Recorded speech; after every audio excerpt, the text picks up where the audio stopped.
Assalamualaikum warahmatullahi wabarakatuh. Selamat pagi, semoga semuanya dalam keadaan sehat dan bahagia selalu. Hari ini kita akan melanjutkan belajar matematika kelas 9 semester 1 bab 2 tentang persamaan dan fungsi kuadrat. Sub materinya yaitu tentang persamaan kuadrat. Tujuan pembelajarannya adalah diharapkan nanti setelah belajar kalian bisa 1. Memahami pengertian persamaan kuadrat. Kedua, kalian bisa menentukan akar persamaan kuadrat dengan cara memfaktorkan. Materi pengertian persamaan kuadrat.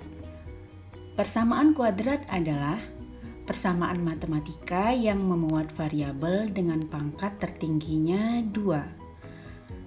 Disebut juga persamaan berderajat 2. Dan persamaan kuadrat sering juga disebut sebagai persamaan parabola sebab apabila bentuknya digambarkan ke dalam koordinat kartesius XY maka akan membentuk grafik parabolik. Sebelum belajar persamaan kuadrat ini, sebelumnya kalian sudah mengenal persamaan linier di kelas 8 yang bentuk persamaannya berupa garis lurus dan pangkat variabelnya hanya pangkat 1. Nah, sekarang kita akan melanjutkan persamaan kuadrat. Contoh-contohnya adalah, perhatikan. Yang nomor 1, ada persamaan X kuadrat dikurang 9 sama dengan 0. Ini adalah contoh persamaan kuadrat dengan pangkat variabel X-nya yaitu 2. Perhatikan contoh nomor 2. Ada persamaan negatif P kuadrat ditambah 4P sama dengan 8. Ini juga contoh persamaan kuadrat dalam variabel P. Contoh nomor 3. Ada persamaan 2A kuadrat dikurang 3A ditambah 1 sama dengan 0. Ini juga merupakan persamaan kuadrat dengan variabelnya A. Jadi persamaan kuadrat bisa dalam bentuk variabel mulai dari A sampai Z. Kita lanjut bentuk umum persamaan kuadrat. Perhatikan. Bentuk umum atau bentuk baku persamaan kuadrat dalam X adalah AX kuadrat ditambah BX ditambah C sama dengan 0. Dengan X adalah variabelnya, A adalah koefisien dari X kuadrat, B adalah koefisien dari X, dan C adalah konstanta. Oke, perhatikan lagi.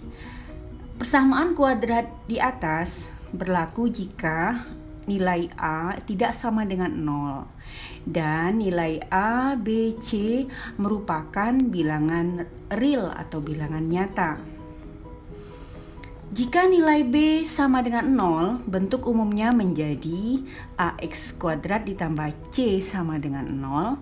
Persamaan ini disebut sebagai persamaan kuadrat murni. Contohnya perhatikan. Ada X kuadrat ditambah 10 sama dengan 0. Di sini nilai B-nya tidak ada 0, jadi variabel X-nya tidak ada. Selanjutnya 5P kuadrat sama dengan 2. Perhatikan di sini juga tidak ada nilai B. Dan juga perhatikan bentuknya ada yang bentuk implisit dan bisa juga bentuk eksplisit ya. Selanjutnya, bagaimana jika nilai C sama dengan 0? Bentuk umumnya menjadi AX kuadrat ditambah BX sama dengan 0. Persamaan ini disebut sebagai persamaan kuadrat tak lengkap.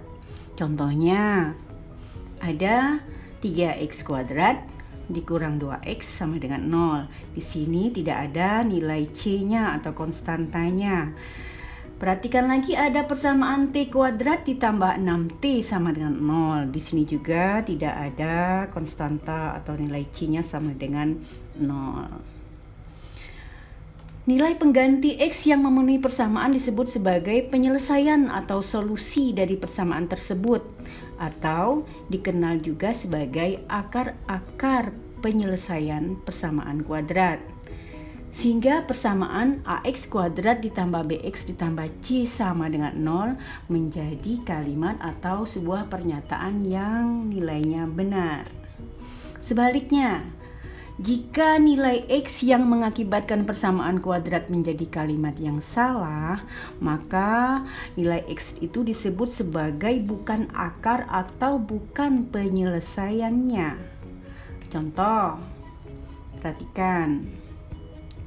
Tunjukkan bahwa X1 sama dengan 7 dan X2 sama dengan negatif 7 merupakan akar-akar atau penyelesaian dari persamaan X kuadrat dikurang 49 sama dengan 0. Bagaimana penyelesaiannya? Bagaimana? Perhatikan. Nilai X1 itu 7, kita substitusikan pada persamaan diperoleh X kuadrat dikurang 49 sama dengan 0, ganti X-nya dengan 7 menjadi 7 kuadrat dikurang 49 sama dengan 0. Dari sini kita hitung 49 dikurang 49 itu nilainya 0, merupakan suatu kalimat yang benar. Selanjutnya kita cek lagi, untuk nilai X2 itu sama dengan negatif 7 disubstitusikan pada persamaan diperoleh. Kita hitung negatif 7 dikuadratkan dikurang 49 sama dengan 0. Apakah benar? Kita cek, kita hitung. Negatif 7 dikuadratkan itu nilainya 49. Kemudian dikurang 49 sama dengan 0. Maka ini adalah suatu kalimat matematika yang benar.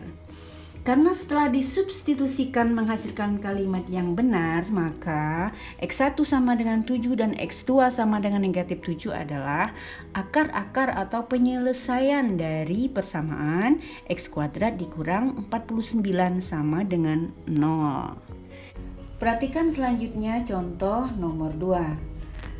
Selidikilah apakah X sama dengan negatif 8 merupakan akar penyelesaian dari persamaan X kuadrat dikurang 5X dikurang 24 sama dengan 0. Bagaimana menjawabnya? Perhatikan. Nilai X negatif 8 disubstitusikan pada persamaan tersebut diperoleh. Perhatikan persamaannya X kuadrat dikurang 5X dikurang 24, itu X-nya kita ganti angkanya dengan negatif 8, sehingga nilainya adalah negatif 8 kuadrat dikurang 5 dikali negatif 8, kemudian dikurang 24, kita hitung, hasilnya adalah 64 ditambah 40 dikurang 24, hasilnya adalah 80. Karena tidak sama dengan 0 merupakan kalimat yang salah. Karena menghasilkan kalimat yang salah, maka X nilainya negatif 8 bukan akar atau bukan penyelesaian dari persamaan X kuadrat dikurang 5X dikurang 24 sama dengan 0. Kita masuki yang berikutnya, materinya tentang bagaimana menentukan akar-akar persamaan kuadrat. Ada 3 cara atau metode untuk menentukan akar-akar persamaan kuadrat, yaitu yang pertama dengan cara memfaktorkan, yang kedua dengan cara melengkapi kuadrat sempurna, dan yang ketiga dengan cara menggunakan rumus ABC atau rumus kuadratik. Karakteristik dari akar-akar persamaan kuadrat dapat dilihat dari koefisien persamaannya. Berikut karakteristik dari persamaan kuadrat berdasarkan koefisien persamaan kuadratnya. Perhatikan. Jika X1 dan X2 merupakan akar-akar dari persamaan kuadrat, AX kuadrat ditambah BX ditambah C sama dengan 0, maka berlaku X1 ditambah X2 itu nilainya sama dengan negatif B per A.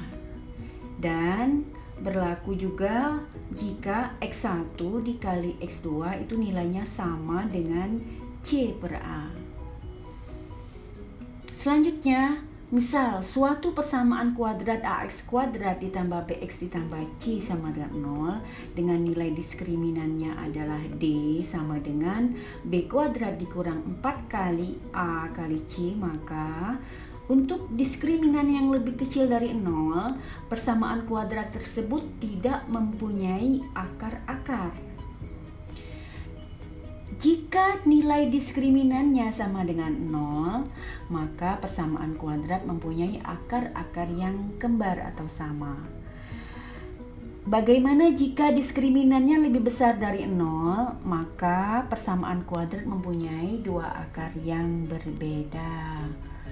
Selanjutnya, menentukan akar-akar persamaan kuadrat dengan cara memfaktorkan.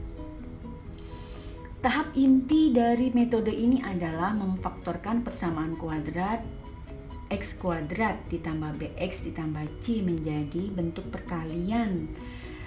Di dalam kurung X ditambah P dikali X ditambah Q, atau bisa dituliskan sebagai X kuadrat ditambah BX ditambah C itu sama dengan perkalian X ditambah P dengan X ditambah Q.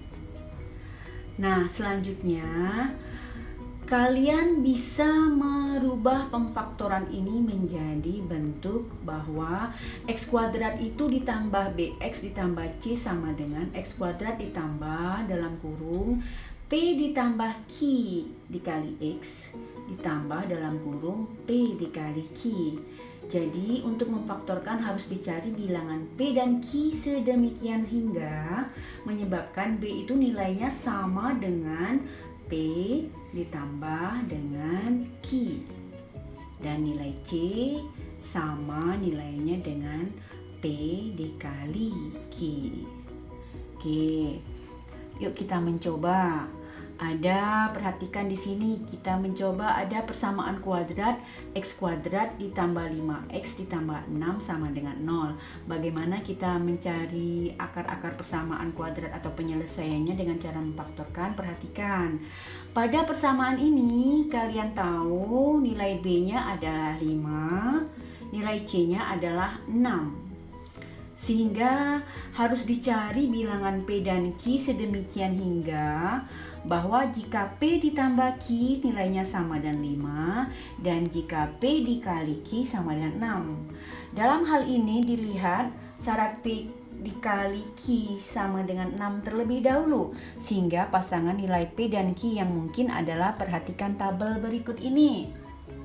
Lihat kolom yang ada, nilai P, kolom nilai P, ada kolom nilai Q, angka Q, dan ada kolom perkalian antara nilai P dan Q. Selanjutnya ada kolom penjumlahan antara bilangan P dan Q.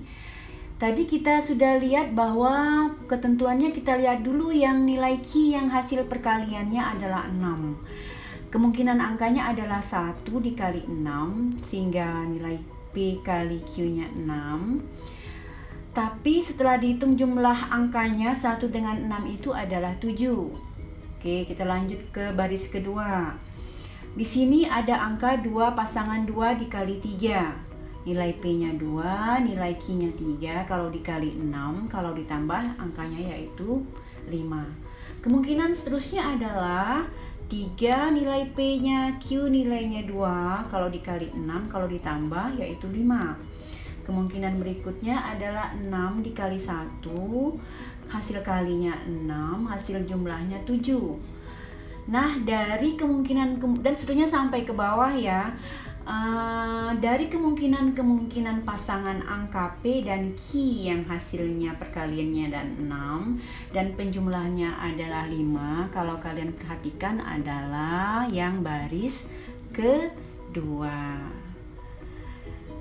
Jadi yang memenuhi ketentuan atau syarat pada persamaan itu nilai P ditambah Q harus 5.